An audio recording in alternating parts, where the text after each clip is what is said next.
How do you live off $1 million? You might think, oh, I'm going to withdraw the principal. That's how I'm going to do it. I'm going to take out, $3,000 a month until it's gone. And that means that $1 million will last me, I don't know, 20 or 30 years. No, wrong. $1 million will last you forever, for 1,000 years. It will let your kids collect, say, $40,000 a year, inflation adjusted, for life, for infinity, for perpetuity, as long as markets continue to perform as they have for the last 300 years. And this is the fundamental math and essentially the fundamental concept behind early retirement and financial independence, retiring early. This is how my wife and I were able to know that we never need to work the rest of our lives. And we did this through frugality and saving. Safe withdrawal rate, and it's called the 4% safe withdrawal rate that I'm going to specifically talk about.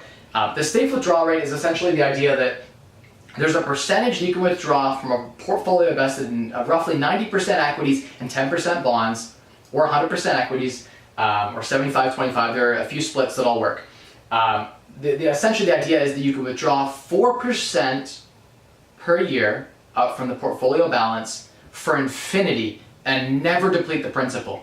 That's the first concept, is this $1 million, you can never touch the $1 million ever. Never. Doesn't matter what happens. If we go into the worst recession ever, you better have allocated a percentage of that into a cash emergency fund. So part of this is you want to set aside, say, $50,000 potentially, or 2 years expenses, into a high interest savings account at 2.5%. That'll beat inflation. That'll be there for you to draw on if we have bad years, to wait for things to recover. And why do I know this is going to work? Why does the 4% rule work? And 99.9% of cases. It fails in the 0.1% of cases if you retired and you put all your portfolio into equities right before a huge crash. That's the only time it fails. And that's only if you withdraw from the principal during that time before it's recovered. Every market has always recovered from a recession within approximately 6 to 7 years at the longest. So even 2008, everything's recovered within a few years. No recession has ever lasted more, like the drops in a recession. We've never reached, we've reached a peak again just before the last drop, always within 10 years. So no matter what, you will get your money back. You won't lose money. It's impossible to lose money in equities if you're properly divested. So diversification is key for the strategy to work. But the Trinity Study, you guys can Google the Trinity Study, that'll tell you about, essentially at a high level, Trinity College did a study, and they ran in a Monte Carlo simulation, they ran the numbers, and they ran different model portfolios, and they withdrew 4% every year. And they left in the portfolio inflation. So your real return is actually like 6%, because you're leaving, say, 2% in the portfolio for inflation. So if you have $1 million, in year 2, you have $1,020,000, right? 2% back into the portfolio. In year 3, you've got $1,042,000, which is again another 2% or whatever.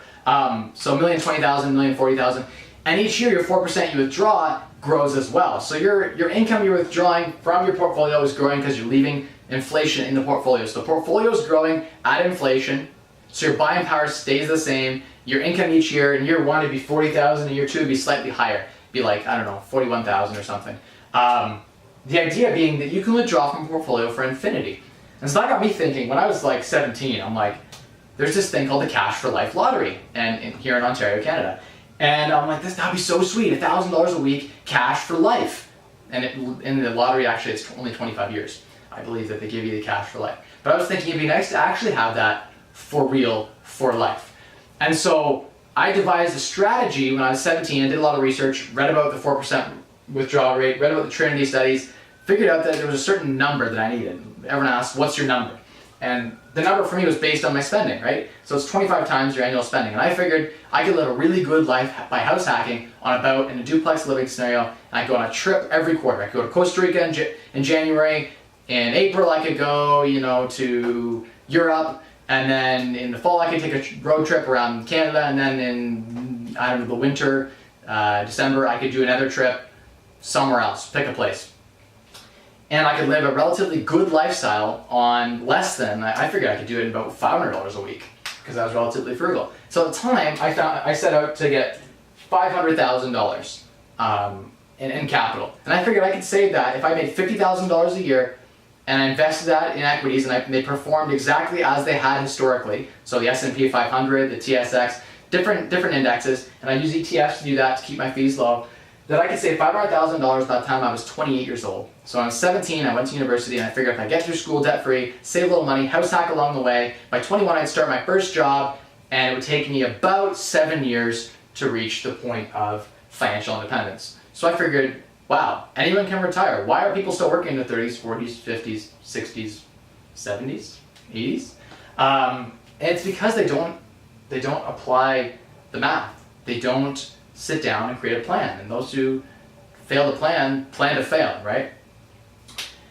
How do you make $500,000 last? The same way as you would $1 million, right? You'd be investing and you'd be able to take out your 4% every year. So you'd be able to take about $20,000 out every year from this portfolio. I assumed since I was retiring in my 20s that it'd be very likely that I would also pick up some side income. I would do some sort of venture that would make me some money in some way. I might invest in real estate, and in real estate I would get 25% rate of return probably, which is actually in real life I get like 40% return when I invest in real estate. But you know, I figured there's things I could do with my money that I could make more than this safe 4% safe withdrawal rate. And I was right. I've been financially independent and retired now for a little while, and I still get really, really busy I'm doing a lot of real estate projects, and I like to grow. It's just fun. I like earning money. It's just fun. So I make way more than I need to spend in a year. So I'm always growing my net worth. But at some point I have to come up with the decision of when enough is enough. And when you're free to leave your job, which I did last year, leaving your job is the best thing you can do. And how do you get there? You gotta save that million, you gotta save that 500,000. Find out what it is you need to live on for that ideal lifestyle. Find a way to get that same lifestyle for half. So you think, hey, I need $80,000 a year to live. No, there's a way to do it for 40. You just gotta find out how. So you find out how to do that, you pick up the frugal hacks, I'll talk about that in future videos, and you retire in 5, 7, 8, 10 years. Anyone can do it. The math is super, super simple. You just need to save 50, 60, 70% of your income. Your savings rate has to be high enough that you're saving more than you're spending. And that's relatively easy to do if you get your spending under control and you pick up a regular average full-time job. I made $50,000 a year at my job in consulting. There you go, guys. If you guys enjoyed videos like this, you want me to talk more about these abstract concepts, let me know. If you enjoyed the video, like, share, and subscribe to the channel. Comment on the video, tell me your thoughts on that. Do you think $1 million can last the rest of your life? Is your number $2 million?